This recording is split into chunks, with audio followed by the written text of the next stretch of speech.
on stemming the epidemic. The discovery of malaria vaccine is a major breakthrough in health. Did you know that this vaccine is only 40% effective? And why has it taken over 30 years to develop a malaria vaccine, while in under 1 year, the COVID-19 vaccine was ready? Marie Yambo visited Lake Victoria area, a malaria endemic zone. Here, she met Dr. Simon Karuiki, one of the lead researchers behind the recently approved World Health Organization RTS S malaria vaccine. She tells us more.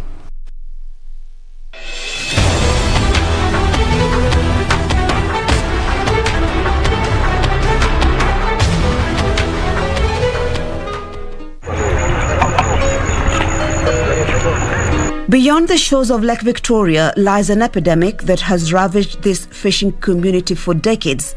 Every year, malaria kills more than 400,000 people globally, according to the 2019 WHO World Malaria Report.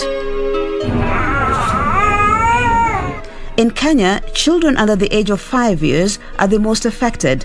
These statistics are alive in the 8 malaria endemic counties of Kisumu, Siaya, Migori, Homa Bay, Kakamega, Busia, Bungoma and Vihiga. Dr. Simon Karuiki, a Chief Research Officer at the Kenya Medical Research Institute and Center for Global Health Research in Kisumu, has 26 years' experience in the field of malaria. They shrink. Yes. He knows too well how bad the situation has been for this community. We owe it to our population and our communities to try and lessen the burdens of infectious diseases that affect them, not only in terms of the deaths, but also economically, because they miss going to work, they miss taking their children to school because of the malaria and so on. If you went to a primary school and tested 100 children, you will find 80 of them out of 100 will have malaria, 80%. Now, if you do the same now, you will probably get 30 out of 100. Though malaria-related deaths have come down significantly, it has taken 37 years of numerous scientific attempts to develop an effective malarial vaccine. Unlike the COVID-19 vaccines that took just months to develop, the researchers tried to explain this out.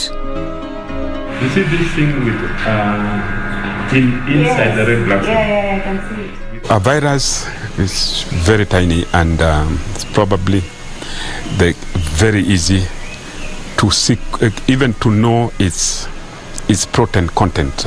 It's very easy to inactivate that virus and then use it as a vaccine to vaccinate people.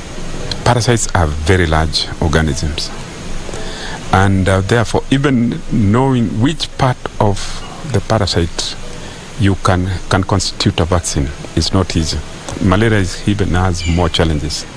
To understand why the WHO approved malaria vaccine that is only 40% effective is a big deal compared to other childhood vaccines like measles, which is 97% effective, and the chickenpox vaccine that prevents over 90% of cases, let's delve into how humans are affected by malaria. The malaria parasite life cycle is very complex. During a bite by an infected Anopheles mosquito, saliva which carries the malaria parasite is injected into the human bloodstream. The parasite journeys to its first target, the liver. And in the liver, the parasite undergoes hundreds of nuclear divisions, producing thousands of new parasites, which burst out of the infected liver cells and journeys back to the bloodstream to infect healthy red blood cells.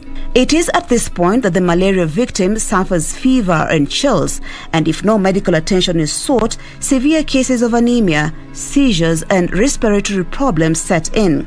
Dr. Karuiki was instrumental in the clinical trials in Kenya. He says the severe cases is what the vaccine seeks to avert. Reducing clinical malaria by even 40% is so important, because it's that clinical malaria that eventually in young children develops into severe malaria and can lead to death.